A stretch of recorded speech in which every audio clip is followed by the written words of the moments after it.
Hi friends, எல்லோரும் நல்லா இருக்கீங்கன்னு நினைக்கிறேன். ஆக்சுவலி இந்த வீடியோ பொறுத்த வரைக்கும் 2-3 விஷயங்கள் முதல்ல என்னென்னு சொல்லிடுறேன். ஒன்று, ஃபாஸ்டர் பண்ண ஒரு கேலி கூத்தான ஒரு ஆராதனை, முக்கியமான ஒரு ஆராதனை கேலி கூத்துனாக்காங்க. அதை முதல்ல சொல்கிறேன். ரெண்டாவது, யார் இதுவரைக்கும் தோட்டவரம் சர்ச் மெம்பர்ஸில் ஒரு 90% மெம்பர்ஸுக்கு தெரியாத ஒரு விஷயம், இது முன்னால் நடந்த விஷயம், எனக்கு சின்ன வயசில் நடந்த ஒரு விஷயம், அதனால் சர்ச் என்ன பாதிக்கப்பட்டது அப்படின்னு சொல்லிட்டு முக்கியமான ஒரு ஆளை பற்றியான ஒரு அப்டேட். நிறைய பேருக்கு தெரியாது, இந்த ஆள் அதுக்கு பின்னாடி உண்டா அப்படின்னுங்கிறது தெரியாது. இதோ 2. மூணாவது, ஒரு லெட்டர் இப்போ சர்ச்சில் 30 பேருக்கு அனுப்புகிறா சொன்னாங்க. நான் யாராருன்னு பார்க்கல, எனக்கு வந்திருக்கு. சரியா, எனக்கு ஏன் அனுப்புனாங்கன்னு எனக்கு தெரியாது. அதுக்கு ஒரு எக்ஸ்ப்ளனேஷன். மூணாவது, எங்கள் ஃபேமிலியை ஃபேமிலின்னு சொல்கிறதுக்கு கூட அது கடைசியில் பாருங்கள் என்னென்னு நான் சொல்கிறேன். ஓகேவா? சரி, முதல்ல ஃபாஸ்டர் ஏற்கனவே ஒரு வீடியோவில் போட்டு அவங்க எப்படி பேசுனாங்க, ஃபர்ஸ்ட் ஒய்ஃப் எப்படி பேசுனாங்க அப்படின்னு உள்ளதை போட்டேன். இப்போ 2025 நியூ இயர் சர்வீஸ் அன்னைக்கு நார்மலாக ஃபாஸ்டர்ஸ் எந்த சர்ச்சில் இருக்கட்டும், இப்போது நியூ இயர் சர்வீஸ்ன்னு சொல்லும்போது அதுக்கு முன்னாடி வருஷங்கள் இருக்க பழையசெல்லாம் விட்டுட்டு ஒரு பாசமாக அன்பாக என்ன சண்டை இருந்தாலும் விரோதங்கள் இருந்தாலும் அதெல்லாம் மறந்துட்டு நியூ இயர்லேருந்து இப்போ ஒரு புது உணர்வோட இல்லை ஒரு புது உறவுகளோடு இருக்க ஒரு ஆராதனை நியூ இயர் சர்வீஸ். பட் எங்கள் தோட்டவாரம் திருச்சபையில் அதான் அவங்களுக்கு கேப்ஷனில் போடுறேன், எந்த ஃபாஸ்ட்னு போட்டிருக்கேன், நீங்கள் படிச்சுக்கிடுங்க. என்ன திரும்ப திரும்ப ஒரு பேரை சொல்கிறதுக்கு எனக்கு சங்கடமாக இருக்குது. சரி, அந்த ஃபாஸ்ட்டை பொறுத்த வரைக்கும் சர்வீஸ் எவ்வளோ தூரம் வெறி பிடிச்சி நடத்தியிருக்கிறாருங்கிறது எங்களுக்கு அந்த ஆராதனை முடிகிற டைமில் தான் தெரியுது.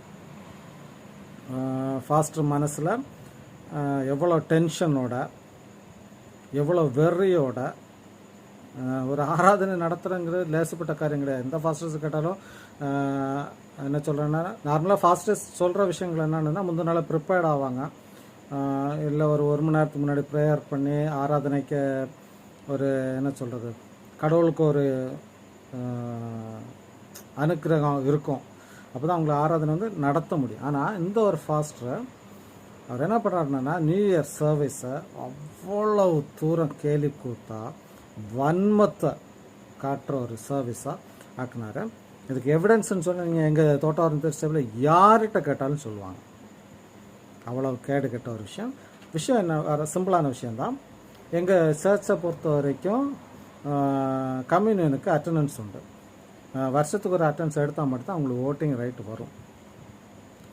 இந்த அட்டண்டன்ஸை பொறுத்த வரைக்கும் எங்கள் மினிட் என்னன்னு சொல்லிச்சுன்னு சொன்னால், மாதத்தின் முதல் வார ஆராதனையில் நடத்தப்படும் திருவிருந்துக்கு மட்டுமே அட்டண்டன்ஸ் எடுக்கப்படும். அப்போ அது சண்டேயாக இருக்கணும், மாதத்தில் முதல் நாளாக இருக்கணும். இல்லை, இன்னொரு ஆப்ஷன் என்னன்னு சொன்னால், கம்யூனியன் அறிவிக்கலாம், கமிட்டியில் இது பண்ணி, இல்லை இந்த ஃபஸ்ட்டு சண்டே வைக்க முடியல, ஆனால் செகண்ட் சண்டே தேர்ட் சண்டே வைக்கிறோம் அப்படின்னு சொல்லி கமிட்டியில் முடிவு பண்ணி மினிட் பண்ணி இந்த நாளில் உள்ள கம்யூனியனுக்கு அட்டெண்டன்ஸ் எடுக்கப்படும் அறிவித்து அட்டெண்டன்ஸ் எடுக்கலாம். அது ஆப்ஷன் உண்டு. சரியா? அப்படி இருக்கிற டைமில் இந்த தடவை நியூ இயர் நமக்கு என்னைக்கு வந்தது, கன்ஃபியூஷன்ஸு, ஜனவரி 1 நம்ம புதன்கிழமை நியூ இயர் சர்வீஸ் நடக்குது. அன்னைக்கு கம்யூனியன். அப்போது இவர் கம்யூனியனுக்கு அலோவ் பண்ணுறாரு, கார்டு கூப்பிட்றாரு. எனக்கு கன்ஃபியூஷன், ஏன்னா டிகேமார் உள்ளே வரலையே, கார்டு கொடுக்கலன்னு சொல்லி நான் டிகேமார்கிட்ட போய் பேசுகிறேன். அப்போது தான் திடீர்னு சொல்கிறாங்க, லிசன் இது புதன்கிழமை சர்வீஸ் அப்படின்னு சொல்லிட்டு. அப்போ தான் எனக்கு ஸ்ட்ரைக் ஆகுது, இது புதன்கிழமை சர்வீஸில் இப்படி கம்யூனியனுக்கு அட்டெண்டன்ஸ் கார்டு கொடுக்கக்கூடாதே அப்படின்னு ஸ்ட்ரைக் ஆகுது. சரி, நானும் பேசலை. அப்போ ஃபாஸ்ட்டு விடுவார்னு நினச்சேன். அவர் விடாமல் அவர் என்ன பண்ணுறாருன்னு சொன்னால், அவருக்கு ஏற்கனவே ஆளை செட் பண்ணி வச்சுருக்காரு வாலண்டியர்ஸாக, ஒரு சில நபர்களை. அவர் சொன்னால் கேட்கக்குள்ள பார்த்துட்டேன், ஏன்னா அவங்க தான் ஃபாஸ்டரை வச்சு இப்போ இந்த தோட்டவாரம் சர்ச்சை நடத்துறது, அவங்க தான் ஃபாஸ்டர் இருக்க சீனியர்ஸ். அப்படி கொஞ்சம் கேங், அப்படி கொஞ்சம் வாலண்டியர்ஸை கூப்பிட்டு அட்டெண்டன்ஸ் கார்டை கொடுக்குறாங்க. அட்டெண்டன்ஸ் எல்லாம் எடுக்கப்படுது. கமிட்டி வந்து எந்த இதுக்குமே அதில் இன்டர்ஃபியர் ஆகலை. ஏன்னா அது கமிட்டி இன்டர்ஃபியர் ஆச்சுன்னா கம்ப்ளைண்ட் வந்தோன்னா கமிட்டி பதில் பேச வேண்டி இருக்கும். ஏன்னா கமிட்டியும் அறிவிப்பு இல்லாமல் புதன்கிழமை சர்வீஸை அட்டெண்டன்ஸ் எடுக்கக்கூடாது. அது அவங்க அதில் ஏற்கனவே ஃபாஸ்ட்டில் சொல்லியிருக்காங்க போல். அவர் கண்டுக்கிடாமல் நான் செய்வேன்னு சொல்லிட்டு அட்டெண்டன்ஸ் எடுத்தார். சரி, எடுத்தாலும் கூட குழப்பம் இல்லை. இவர் என்ன தெரியுமா, இவர் ஆக்சுவலி என்னன்னு சொல்லி வச்சுன்னா, இவர் செய்ய தப்பான விஷயத்துக்கு பிஷப்பை வந்து பங்கு சேர்த்துக்கிடுவார். நான் செஞ்சுட்டு அங்கே போய் பெர்மிஷன் வாங்கிடலாம். அப்படி தான் சண்டே கிளாஸ் எலெக்ஷனில் அதான் பண்ணார். இங்கே பண்ண வேண்டாம் வேலையை அங்கே போய் திருப்பி வேறு ஏதோ சொல்லி எடுத்து அவர்கிட்ட வந்து ஓகே வாங்கிட்டார். அதே மாதிரி தான் இவர் என்ன நினச்சாருன்னு சொன்னால், இந்த கம்யூனியனுக்கும் அவர்கிட்ட போய் ஓகே வாங்கிடலாம், ஸ்பெஷல் பெர்மிஷன் வாங்கிடலான்னு சொல்லிட்டு. பிஷப் என்ன அவ்வளோ முட்டாளா? அவர் பெரம்படுத்து 2 கொடுத்து விட்டுருப்பார், போய் ரொம்ப வேலையை பாருன்னு சொல்லிட்டு. அதுக்கு அடுத்த 2 வாரம் கழிச்சு 3 வாரம் கழிச்சு சர்ச்சில் அறிவிக்கிறார், நியூ இயர் அன்று எடுக்கப்பட்ட கம்யூனியன் அட்டெண்டன்ஸ் செல்லாது. அப்போது நான் ஏன் சொல்கிறேன்னு சொன்னால், அவருக்கு இருக்கிற அந்த ஆணவம், அதுதான் பிரச்சனை. என்னால் நான் செய்வேன், நான் செய்யதான் நியாயம். இங்கே மினிட் இருக்குது, இத்தனை சர்ச்சில் மெம்பர்ஸ் இருக்காங்க, எல்லாருக்கும் தெரியும். ஒரு சிலரை சந்தோஷப்படுத்துறதுக்காக அப்படின்னு கூட சொல்ல முடியாது, ஒரு சிலர் அப்படின்னு கூட. ஏன்னா அடுத்த எலெக்ஷனில் தனக்கு வேண்டப்பட்ட ஃபேமிலியில் எல்லாரும் பொறுப்பில் வரணும் அப்படிங்கிற ஒரே கான்செப்டுக்காக தோட்டவாரத்தில் மொத்த ஆளுகளை முட்டாள் ஆக்குறாரு. இது மக்களுக்கு எதுவுமே தெரியாது. அப்போ நான் திரும்ப அதை யூடியூப்லாம் போட்ட அப்புறம் எல்லாருக்கும் தெரிஞ்சது எப்படி விஷயம்னு சொல்லிட்டு, எப்படி அது கம்யூனியன்ஸ் செல்லாது அப்படின்னு சொல்லிட்டு. இதை நான் ஏன் இதை சொல்கிறேன்னு சொல்லிடுச்சுன்னு சொன்னால், எந்த ஒரு ஃபாஸ்ட்டும் நீங்கள் எடுத்து பாருங்கள், நியூ இயர் சர்வீஸில் இப்போ முந்தின நாள் அடி கூட நடந்திருக்கலாம். ஆனால் அந்த நியூ இயர் சர்வீஸை சந்தோஷமாக சமாதானம், ஏன்னா மக்களுக்கு ஒரு வருஷத்துக்கு ஒரு முன்னோடியாக்க அந்த ஒரு நியூ இயர் சர்வீஸ், அந்த சர்வீஸை பக்காவாக முடிப்பாங்க. எவ்வளோ விரோதம் இருந்தாலும் போய் கை கொடுத்து ஹாப்பி நியூ இயர் சொல்லுவாங்க. பார்த்துருக்கீங்களா? ஃபாஸ்டர்ஸ் சொல்லுவாங்க, நல்லா இருக்க ஃபாஸ்டர்ஸ் எல்லாத்தையும் சொல்லுவாங்க, எல்லாத்தையும் ஒருத்தர் விடாமல் ஹாப்பி நியூ இயர் சொல்லுவாங்க. அன்னைக்கு தோட்டவாரத்தில் நியூ இயர் எப்படி இருந்துன்னு கேட்டு பாருங்கள். அப்போ 2025 எப்படி போனாலும் குழப்பம் இல்லை அப்படின்னு தனக்கு வேண்டப்பட்ட, தனக்கு வேண்டப்பட்டன்னு கூட சொல்லணும், தனக்கு நான் பிடிச்சது தான் முயலுக்கு 3 காலுன்னு சொல்லுவாங்கல்ல, அப்படி இந்த வீம்பு பிடிச்சி தோட்டவாரத்தில் ஒரு நியூ இயர் சர்வீஸை கேடுகட்ட சர்வீஸாக மாற்றின ஒரு ஃபாஸ்டர் தான் ரெவரண்ட். நான் போடுறேன் உங்களுக்கு, ஃபஸ்ட்டு பேரை போட்டுருவேன், அதனால் தெரிஞ்சிடும் உங்களுக்கு. சரியா? சரி. அதனால் இந்த ஃபாஸ்டர் எந்த சர்ச்சில் வந்தால் நீங்கள் கொஞ்சம் கவனமாக இருங்க. தனக்கு, அதாவது அவர் வீம்பு பிடிச்சாருன்னு என்ன செய்வாருன்றலாம் தெரியாது, எந்த குடும்பத்தை நாசாக்க வரணும்னு தெரியாது. அவ்வளோ வீம்பனா பார்க்குறதுக்கு இது போல் சாதுவான மனுஷனாக இருக்கும், அவ்வளவு சாஃப்டாக இருப்பார். பார்த்தா பேசுகிறதுக்கு, ஐயோ இவரை பற்றியா பேசுகிறீங்க அப்படியெல்லாம் யோசிக்கிறார், அந்த அளவுக்கு பிஹேவ் பண்ணுவார். ஆனால் அவ்வளோ பாவம் போல் பிஹேவ் பண்ணானா மனதில் இருக்க அந்த வீம்பும் ஆணவமும் ஒரு திருச்சபை தலைவருக்கானது அல்ல. திருச்சபை தலைவர்னு சொல்லுவோம், சேர்மன் தலைவர்னு சொல்லுவாங்க, ஏன்னா திருச்சபை தலைவர் கடவுள். ஒரு சேர்மனுக்கான ஒரு இதே குணமே கிடையாது, அந்த ஆணவம். ஆனால் நமக்கு ரூல்ஸ் இருக்குது, ரெகுலேஷன்ஸ் இருக்குது, நிறைய விஷயங்களுக்கு எதையும் அவர் மைண்ட் பண்ண மாட்டார். நான் தானே, நம்ம பிஷப்பு தானே, பார்த்துக்கலாம் அப்படின்னு ஒரு ஆணவத்தில் நடத்துறது தான் எங்கள் போதார். சரி, போதாரை பற்றி முடிச்சிருவோம். 2வது, சர்ச் மக்களுக்கு ஒரு விஷயம் சொல்கிறேன்னு சொன்னேன், அப்படி தானே. இப்போ ரீசெண்டாக எனக்கு ஒரு லெட்ரு வந்தது, ஒரு மொட்டை லெட்ரு, பேரை போட்டிருந்தா பேராய இளைஞர் நலக்குழு. அப்போ அந்த லெட்டருக்கு ஒரு சம்பவமே கிடையாது, அது ஒரு மேட்ரும் கிடையாது.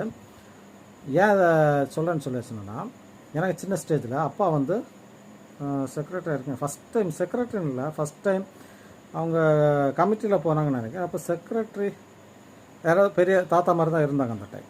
அப்போது ஒரு மொட்டை லெட்டர் வருது, அந்த மொட்டை லெட்டரில் ஃப்ரெண்டு டூ அட்ரஸ் எல்லாம் போட்டு வருது, ஃப்ரம் அட்ரஸ் கிடையாது. ஒரு படம் போட்டிருந்தது, இந்த பாம்பு பிளாஸ்ட் ஆகும் தெரியுமா, பாம்பில், ஆமாம் எரிமலை வெடிக்கிற மாதிரி ஒரு படம், கலர் படம்லாம் வச்சு போட்டு ஒரு 10 பேஜிட்ட இருக்கும் லெட்டர். எங்கள் குடும்பத்தையும் இன்னொரு தாத்தா, ரைட்டர் தாத்தான்னு சொல்லுவாங்க, அந்த தாத்தாக்க ஃபேமிலியும் தரக்குறை எங்களை 2 ஃபேமிலி அடி வைக்கிற அளவுக்கு, ஆனால் அடி மட்டும் தான் நடக்கலை, பாக்கி எல்லாம் நடந்தது, அந்த அளவுக்கு மோசமாக அந்த லெட்டரில் எழுதியிருந்து. அந்த டைமில் எனக்கு தெரியாது, சின்ன ஸ்டேஜ், அப்போ தெரியாது. இந்த லெட்ரு வந்து அப்பாட்ட பத்திரமா இருந்தது. என்னோட மேரேஜ் டைமில் வீடெல்லாம் கிளியர் பண்ணுறப்ப அப்பாவுக்கு செல்ஃபில் இருந்தது.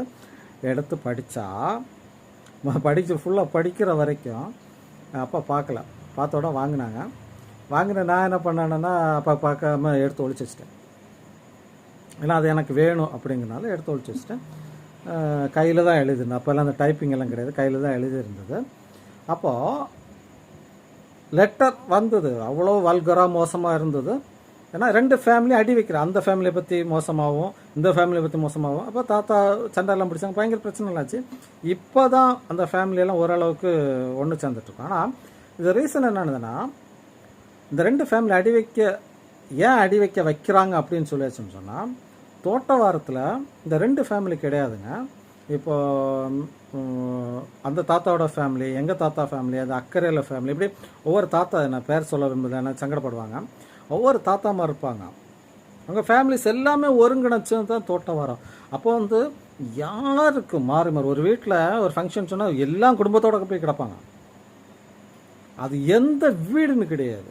ஆற்றுக்கு அக்கறையிலேருந்து முன்னெல்லாம் பாலம் கிடையாது, நடந்தெல்லாம் வர நீந்தி வருவாங்க, ஏத ராத்திரிலாம் வருவாங்க, அங்கிள் மாதிரிலாம் வருவாங்க. ராத்திரி சர்வீஸ்க்கெல்லாம் அக்கா மாதிரிலாம் சூட்டு பிடிச்சிட்டு அது வேறு லெவலில் இருந்தது அந்த டைம். அப்போது இப்படி இருக்க நேரத்தில் முக்கியமான ஒரு விஐபி யாரும் கண்டுக்கிட மாட்டாங்க,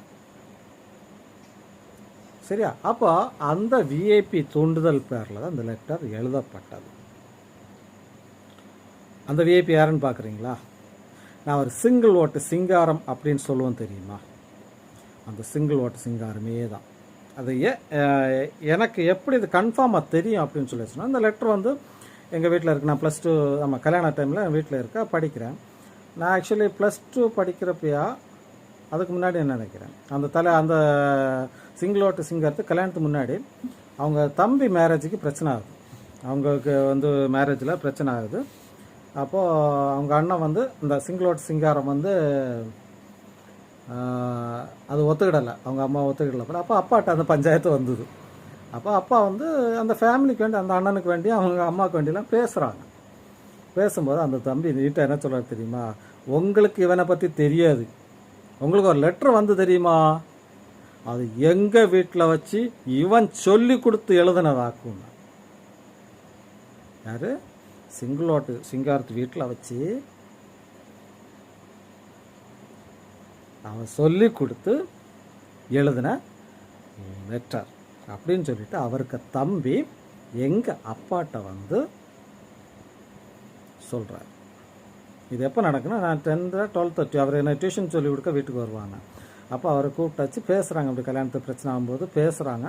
பேசும்போது அப்பா சொல்கிறேன், இப்போ அண்ணனை பார்க்கணும் இல்லைடா, அப்போ அண்ணனுக்கு கல்யாணம் ஆகலை, எல்லாம் பார்க்கணும் இல்லையான்னு பேசின இடத்துல தான் அவர் அண்ணனை பற்றி இவ்வளவு சூப்பரான ஒரு மேட்டரை அப்பாட்ட சொல்கிறாரு. அப்போ அப்பா வந்து அப்படியே விட்டாங்க. ஏன்னா அது பிரச்சனை பெருசாக்கக்கூடாது, முடிஞ்சு போன பிரச்சனை அப்படின்னு உள்ளதில் விட்டாங்க. இது இப்போதைக்கு அந்த சம்மந்தப்பட்ட சிங்கிள் ஓட் சிங்காரத்துக்கு ஒய்ஃபுக்கும் தெரிய வாய்ப்பில்லை, பிள்ளைகளுக்கும் தெரிய வாய்ப்பு, ஏன்னா அவருக்கு அப்போ கல்யாணம் ஆகலை,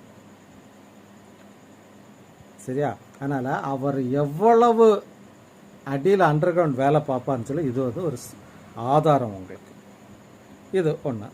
ரெண்டாவது, இதே இதுக்கு அவர் ஜான்சன் ஃபாஸ்ட் இருக்கும்போது விபிஎஸ்க்கு வந்து ப்ரைஸ் கொடுக்காம, மினிட் எதுவும் பண்ணாமல் எல்லாருக்கும் ப்ரைஸ் கொடுக்கணும்னு சொல்லி கொஞ்சம் பெண்ணெல்லாம் வாங்கிட்டு வந்து பயங்கர சண்டை நடக்குது. ஃபாஸ்டருக்கும் ஃபாஸ்டர் ஒய்ஃபுக்கும் இந்த சம்மந்தப்பட்ட நபருக்கும்.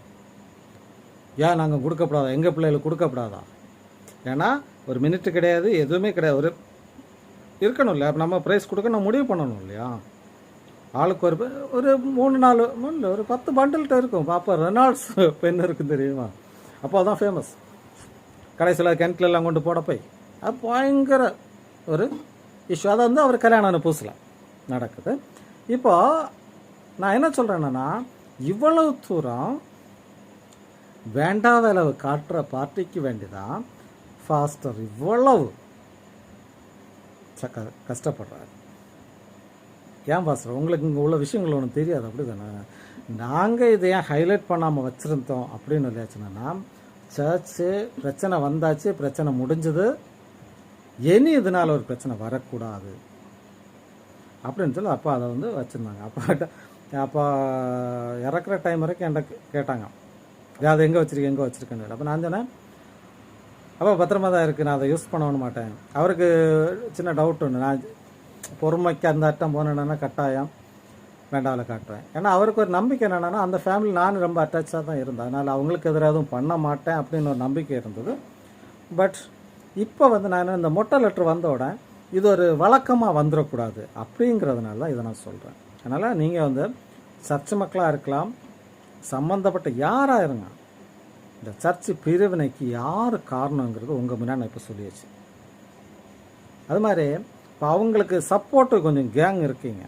அதாவது பழைய விஷயங்களை கொஞ்சம் யோசித்து பாருங்கள், நான் என்ன நடந்ததுன்னு யோசித்து பாருங்கள். நீங்கள் யாரையாவது சப்போர்ட் பண்ணுறதுக்கு முன்னாடி, யாராக இருக்கட்டும், சப்போர்ட் பண்ணுறதுக்கு முன்னாடி திருச்சபைக்கு ஆப்போசிட் அவங்க என்ன பண்ணியிருக்காங்க, திருச்சபை ஒற்றுமைக்கு விரோதமாக அவங்க என்ன பண்ணியிருக்காங்க அப்படின்னு உள்ளதை நீங்கள் பார்த்துட்டு நீங்கள் சப்போர்ட் பண்ணுங்கள். சும்மா கண்ணை மூடிட்டாவிய ஒன்றும் தெரியாத மாதிரி நடப்பாவ, அண்டர் கிரவுண்டில் வேலை அவ்வளோ காட்டுவாவ. அவைகளுக்கு சப்போர்ட் பண்ணி நீங்கள் உங்களை கெடுத்துக்க, உங்களையும் உங்கள் பிள்ளைகளுக்கு லைஃபை நீங்கள் கெடுத்துறாங்க. சர்ச்சில் வந்து இப்படி விளையாடுறது வந்து நீங்கள் நினைக்கிற மாதிரி கிடையாது. ஒற்றுமைக்கு விரோதமாக யார் இருந்தாலும் எங்கே போய் நிற்குதுன்னு தெரியாது. இந்த சம்மந்தப்பட்ட நபர் அதை அனுபவிச்சிச்சு, அதுக்கும் மீறி இப்பவும் அந்த வேலை காட்டுறாங்கன்னு இல்லையா சொன்னா. சிம்பிள் விஷயம். ஏன்னா அவங்களுக்கு ஒரு விஷயம் கிடையாது, இந்த குண்டனி சொல்கிறது ஒரு விஷயமே கிடையாது அவங்களுக்கு, அது ஒரு மேட்டராகவே தெரியாது, அது எவ்வளோ பெரிய பிரச்சனை இருக்குன்னு தெரியாது. சரியா? சரி, இது அந்த லெட்டரை சம்மந்தப்பட்டது. அடுத்து இப்போ ஒரு லெட்டர் வந்தது இல்லையா, இது யார் எழுதுனது அப்படின்னு சொல்லிட்டு, இது யார் எழுதுனாலும் சரி, இப்போ சம்மந்தப்பட்ட ஒரு அண்ணன் வந்து எனக்கு ஃபோன் பண்ணாங்க, அப்புறம் தேடி வந்திருந்தாங்க போல். நான் பேசுகிறக்கு டைம் கிடைக்கல, அதனால தான் அவங்க வாய்ஸை போடல, யாருன்னு போடல. பார்ப்பேன், நாளைக்கு கூட பார்ப்போம், பார்த்துட்டு நான் அதுக்கு வாய்ஸை போட்டுறேன் யார் டைரக்ட் பண்ண அப்படின்னு சொல்லிட்டு. அது எழுதுனவங்க ஒன்று கவனிச்சுக்கிடுங்க. நீங்கள் அந்த அட்ரஸில் போட்டிருக்கீங்க தெரியுமா, அட்ரஸை டைப் பண்ணி பயங்கரமாக போட்டிருக்கீங்க, கீழே உங்கள் ஹேண்ட் ரைட்டிங்கில் வேதராஜன் பேர் எழுதியிருக்கு தெரியுமா. அந்த ஒரு வேர்டு போதும் உங்களை கண்டுபிடிக்கிறது, யார் இந்த கிருத்திர வேலை பண்ணியான்னு கண்டுபிடிக்கிறது. ஹேண்ட் ரைட்டிங் வச்சு பார்க்கும்போது ரொம்ப வேண்டப்பட்ட ஒரு ஹேண்ட் ரைட்டிங் தான் அது. வேதராஜன் போட்டிருக்கிறது ரொம்ப வேண்டப்பட்ட ஹேண்ட் ரைட்டிங், ஏன்னா அது ரெண்டாவது தான் எழுதியிருக்கு. அதுக்கு எவிடன்ஸ் நான் உங்களுக்கு இதில் போடுற வீடியோவில், சார் இதோட சேர்த்து அப்லோட் பண்ணுறேன். அப்பாவுக்கு பேரை கீழே எழுதியிருக்கீங்க, அது ரெண்டாவது தான் எழுதியிருக்கீங்க. ஏன்னா அது கட் பண்ணாக்கல அந்த லைன் மறையலை, அந்த லெட்டர் கீழே என்வலப்லேயும் பட்டிருக்கு. அப்போது அதுக்கு கன்ஃபர்மேஷன் என்னன்னு சொன்னால், இந்த லெட்ரு வந்து போஸ்ட் ஆஃபீஸ்லேருந்து எல்லாம் வந்ததுக்கப்புறம் தான் நீங்கள் எழுதியிருக்கீங்க அது கீழே. சரியா? அந்த ஒரு அப்பாவோட பேர் எழுதியிருக்கீங்களா, அது ஒன்று மட்டும் போதும் நீங்கள் யாருன்னு கண்டுபிடிக்கிறது. அதனால் இது போதகராக இருக்கலாம், போதகருக்கு வேண்டப்பட்டவர்களாக இருக்கலாம், யாராக இருக்கலாம். சரியா? கொஞ்சம் கவனமாக இருங்க. கரெக்டாக அதை நோண்டத்தான் செய்வேன், யாருன்னு கண்டுபிடிக்க தான் செய்வேன். எனக்கு இப்போ இந்த ஒரு வாரம் பிஸியாக இருந்தனால, சரியா, இந்த வாரத்தில் அதை கண்டுபிடிச்சிடுவேன், போட்டுருவேன். இனி இந்த மொட்டை லெட்ரு போட உங்களுக்கு தேவையா நேரே சொல்லுங்கள். சரியா? சரி, அடுத்து யாரையாவது பற்றி மோசமாக எழுதணும்னு சொன்னால் சம்மந்தப்பட்ட நபர்கிட்ட ஒரு லெட்டரை அனுப்பி கொடுங்க, நீ இப்படி மோசமாக நடக்க கொஞ்சம் திருந்துன்னு சொல்லிட்டு. சரியா? அதை விட்டுட்டு எனக்கெல்லாம் அனுப்பாது. நான் யார்கிட்ட போய் நீ இப்படி மோசமாக நடக்க, நீ யோக்கியமாக நட நான் சொல்லவே மாட்டேன். அது அவரவருக்கு பர்சனல் விஷயம். என்ன நோண்டாமல் இருக்க வரைக்கும் நான் அதை பற்றி கண்டுக்கிட மாட்டேன். புரியுதா? அதனால் நீங்கள் எனக்கு அனுப்பிட்டு காரியம் இல்லை. யார் எப்படி இருந்தால் நான் கண்டுக்கிடவே மாட்டேன். புரியா? இப்போ ஒருத்தன் வந்து ஹோட்டல்லேருந்து பிரியாணி சாப்பிட்டுட்டு இருப்பேன், நம்ம இருந்துட்டு என்ன சாப்பிட்டுன்னு கேட்டுட்டு இருக்க முடியுமா? நம்ம அதுக்கு அவன் பிடிக்குதான் அவன் சாப்பிட்றான், உனக்கு பிரச்சனை. இப்போ உனக்கு ஹோட்டலில் வந்து பைசா தராமல் சாப்பிடுவானா, நீ என்ன அனுக்கியாள், தப்பு இல்லை. அவன் ஏதோ ஒரு ஹோட்டலில் இருந்து அவன் சாப்பிட்டுட்டு போகிறானா, உனக்கு என்ன? உனக்கு பைசா இருக்குதா, போய் பிரியாணி சாப்பிடு. இல்லைன்னா பிரியாணியோட மேலே கட்டணும்னாலும் சாப்பிடுங்களா, 5 ஸ்டார் ஹோட்டலில் போய் சாப்பிடு. யார் கேட்க போகிறா? சரியா? இது உங்களுக்குள்ள தனிப்பட்ட விஷயத்த எதுக்கு எனக்கு அனுப்புறீங்கன்னு தான் கேட்குறேன். நீங்கள் என்னையும் கொண்டாடிட்டு போங்க, பிரியாணி சாப்பிடுங்க, 5 ஸ்டார் ஹோட்டலில் போய் சாப்பிடுங்க, அது ஒரு விஷயமே இல்லை எனக்கு. எதுக்கு இந்த லெட்டர் எனக்கு வருது? எனக்கு அட்ரஸ் காவுளை தோட்டவரம், சிஎஸ்ஐ திருச்சபையில் நான் எந்த பொறுப்புலையும் இல்லை. அப்போ அதுக்கு எதுக்கு நீங்கள் சர்ச்சுக்கு இந்த லெட்டரை அனுப்புகிறீங்க? சரியா? இது உங்களுக்கு கேவலமான முட்டாள்தனமான ஒரு பாலிடிக்ஸ். சரியா? நேருக்கு நேர் பேச தெரியாது. பாஸ்டர் நேராக நின்று பேசுறது என்னைக்கே பிரச்சனை முடிஞ்சிருக்கும். நேர்னு பேசாதவர்கள பிரச்சனை. சரியா? சரி, கடைசியாக சர்ச்சு மக்களுக்குன்னு சொல்லலாம், எங்கள் ஃபேமிலியை வச்சு விளையாட்டு பார்க்குறீங்க தெரியுமா, கொஞ்சம் கேங், அவங்களுக்கு ஒரு வார்னிங்காக எடுத்துக்கிடுங்க. அதை இப்போ என் சித்தப்பாவோ என் தம்பியோ யாராக இருக்கட்டும் ஒரு தப்பு பண்ணுறாங்கன்னு சொல்லியாச்சுன்னா நீங்கள் நேரே சொல்லுங்கள். அதை விட்டுட்டு நீங்கள் செய்கிற அவங்கள்ட்ட எதுவும் டிஸ்கஸ் பண்ணாமல் அவங்க எதுலேயும் இல்லாத ஒரு விஷயத்த அவங்க மூட்டி விடுறாங்க, அவங்க எங்கள் கூட இருக்காங்க, அவங்க பார்த்துக்கிடுவாங்க. சரியா? அதுக்கு முக்கியமான விஷயம் இந்த லெட்டர். இப்போ என்னன்னு சொல்லியாச்சுன்னா, இந்த லெட்டர் எங்கள் சித்தப்பா பின்னாடி இருக்கிறாங்க. இந்த லெட்டருக்கு எனக்கு தெரிஞ்ச வரைக்கும் எங்கள் சித்தப்பா இவ்வளவு மோசமான ஒரு லெட்டர் எழுத மாட்டார். அவர் நேரே பேர் வச்சு தான் எழுதுவார். அவருக்கு சொல்லணும்னா நேரே போய் சொல்லிட்டு போவார். லேய் சோழியை பார்த்துட்டு போன்னு சொல்லுவார். அவர் அப்படியா? சரியா? இப்படிப்பட்ட கேடு கட்ட லெட்டர்ஸ் எழுதுறதுக்கு இந்த தேர்ட் ரைட் கூட சொல்ல முடியாது, அவ்வளோ மோசமான பார்ட்டில் தான் இப்படி லெட்டர் எழுதுவீங்க. சரியா? அதனால் எங்கள் குடும்பத்தை யாரும் துணைக்கிழுக்கோ பங்கு சேர்க்கவோ வேண்டாம். அதுக்கு அலிசன் ரியாக்ட் பண்ணும், பாக்கி உள்ள யாருக்கும் தெரியக்கு முன்னாடி அவங்க யோசிப்பாங்க. ஆனால் நான் ரியாக்ட் பண்ணுவேன், அது வேறு லெவலில் போகும். ஏனி இது லாஸ்ட்டாக இருக்கட்டும், எவனா இருங்க, எங்கள் குடும்பத்தில் தப்பு பண்ணால் நேரே போய் சொல்லு, எப்படி ஆக்கும், அலிசன் பண்ணா இல்லை தம்பி பண்ணான்னு போய் சொல்லு, அது தப்பே கிடையாது. ஆனால் நீங்கள் செய்கிறதுக்கு எங்கள் குடும்பத்தை கூட்டு சேர்க்காதீங்க. சேர்த்திங்கன்னா அவங்க பேசாமல் இருப்பாங்க. நான் இப்போ வச்சு செய்கிறேன் தெரியுமா ஒரு ஆளா ஃபாஸ்டராக, அதுபோல் வச்சு செய்கிறதில்ல, நேராக வீட்டு முன்னே கேட்பேன். சரியா? இது லாஸ்ட்டாக வச்சுக்கிடுங்க. நீங்கள் வார்னிங் எடுத்தாலும் சரி, அட்வைஸாக எடுத்தாலும் சரி, எங்கள் ஃபேமிலி சர்ச்சு பாலிடிக்ஸில் இப்போ சித்தப்பா பொறுப்புக்கு வரக்கு இல்லை, அவர் போட்டிக்கு இல்லை, தம்பி இல்லை, நானும் இல்லை. அதனால் எங்களுக்கு சர்ச்சு பாலிடிக்ஸ் நாங்கள் ஒதுங்கி தான் இருக்கோம்.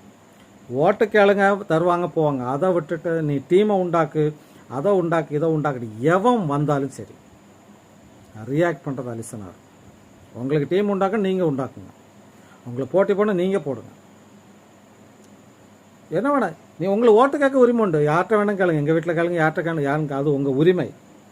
ஆனால் எங்கள்கிட்ட வந்துட்டு நீங்கள் உங்கள் குடும்பத்தை செஞ்ச ஒரு பேனலை உண்டாக்குங்க, நாங்கள் வச்சு அதை வச்சு வாழ்வோம், கெட்ட பேரில் நீங்கள் வாங்கினால எவனா இருந்தாலும் சரி நான் ரியாக்ட் பண்ணுவேன். அது வேறு லெவலில் போகும்.